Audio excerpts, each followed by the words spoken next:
जो स्त्री शादी के पहले किसी पुरुष का स्पर्श कर ले उसे कुलटा कहते हैं। क्या कहते हैं?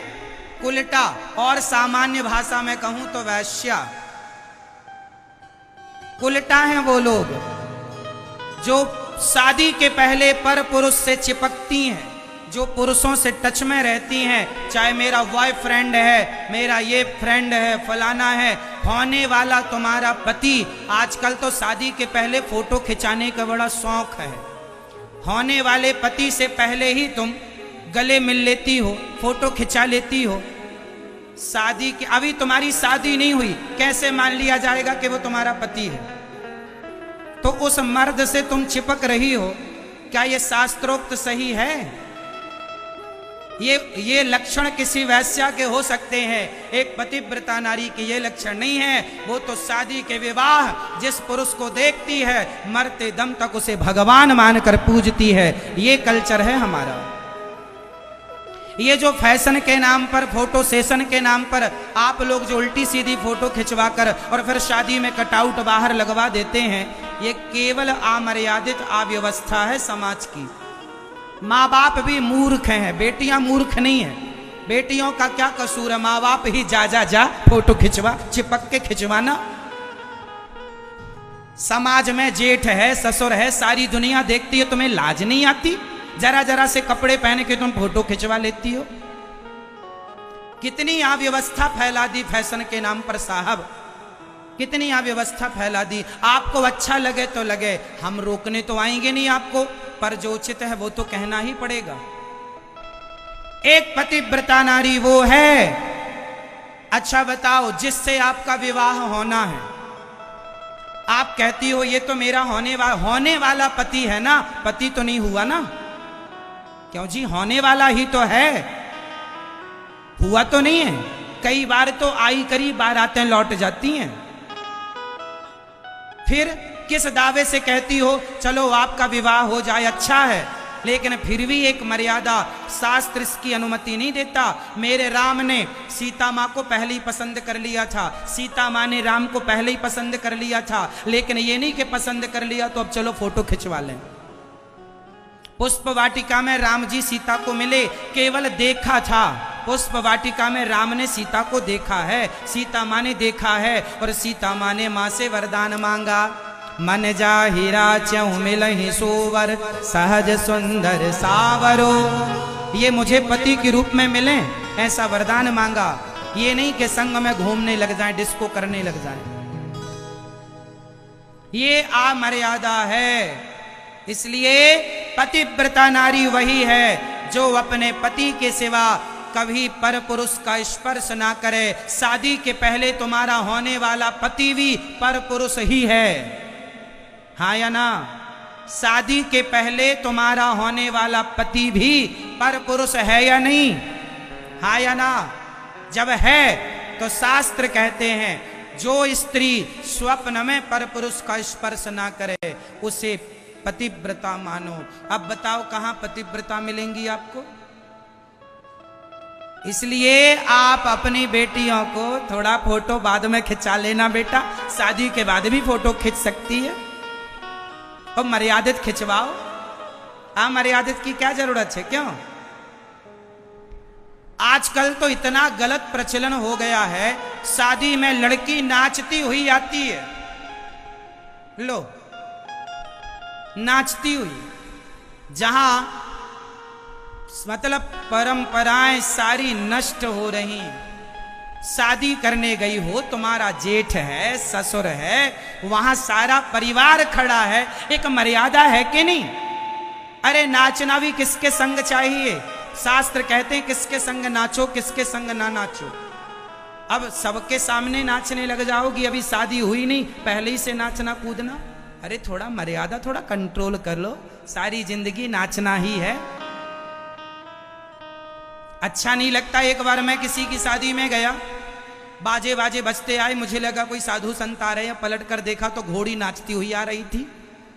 हाँ, नाचती बेशरम, मतलब कोई लाज शर्म नहीं है।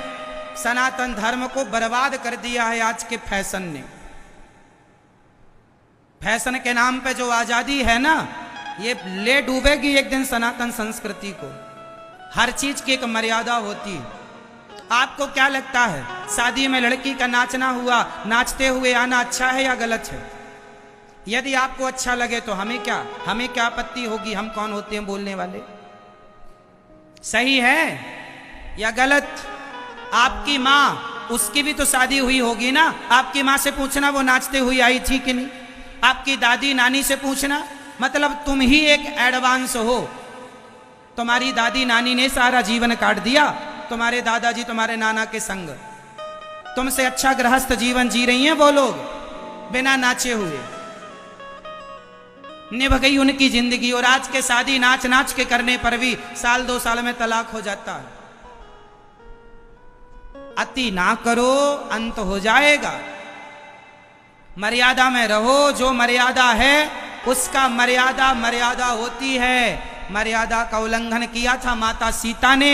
लक्ष्मण रेखा थी, उसे पार कर लिया। लक्ष्मण जी ने कहा था, मां मर्यादा की रेखा ना पार करना। पार किया तो उठाकर ले गया कि नहीं रावण। तो सीता माता ही क्यों ना हो, यदि लक्ष्मण रेखा को पार करेंगी तो उनके जीवन में कष्ट आएगा। तो आपके जीवन में कष्ट आएगा यदि आप मर्यादा की रेखा को पार करेंगी तो। इसलिए शादी विवाह करो, मर्यादा में रह के करो, है ना। थोड़ा बहुत नाचना झूमना अच्छा लगता है। हमारे यहाँ कैसे नाचा जाता है, जब लड़की के घर में हल्दी होती है ना तो लड़की नाचती है, लड़का भी नाच के दोस्त सखी सहेला सब नचा देते हैं, है ना। तो हल्दी में नाचो, तेल में नाचो, मंडप में नाचो। अब दुल्हे के आगे, जेठ के आगे, जमाने के आगे नाचने से क्या होगा? क्यों मैया? इसलिए पर स्त्री कौन? जो पति के सिवा पर पुरुष को सपने में ना देखे, उसे पतिव्रता मानो। ऐसी पतिव्रता अनुसुईया जी थी, जिनके आगे ब्रह्मा विष्णु महेश आए तो उन्हें बच्चा बनाकर दूध पिलाया था मां अनुसुईया ने। अरे पतिव्रता नारी में इतनी ताकत होती है। सती सावित्री के पति को यमराज सत्यवान को लेकर चले गए, यमराज के पास से लेकर के आ गई। ये पतिव्रता नारी का पावर होता है, यमराज को भी पछाड़ देती है। ये पतिव्रता नारी का आचरण होता है। लेकिन आज स्त्रियां, कुछ स्त्रियां ऐसी होती हैं जो अपने पति को छोड़ के पड़ोसी को ताक झांक करती रहती हैं। क्या आचरण है ये? क्या लक्षण है ये? इसलिए एक पतिव्रत रहे जगत में, सब व्रत हैं बेकार। बिन पतिव्रत के नारी का तो जीवन है बेकार। सूना पति बिना संसार।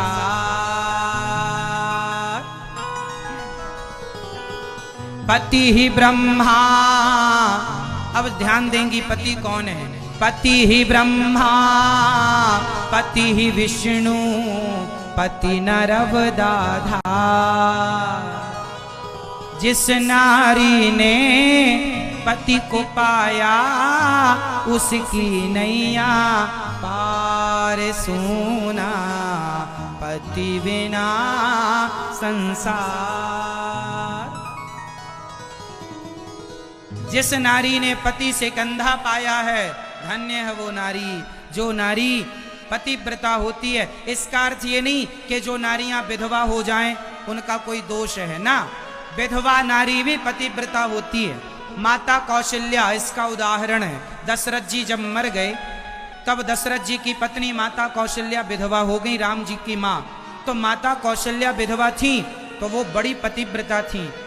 पतिव्रता नारी उसे कहते हैं जो पति के ना रहने पर जो परमेश्वर से संबंध जोड़ लेती है, वो पतिव्रता नारी होती है।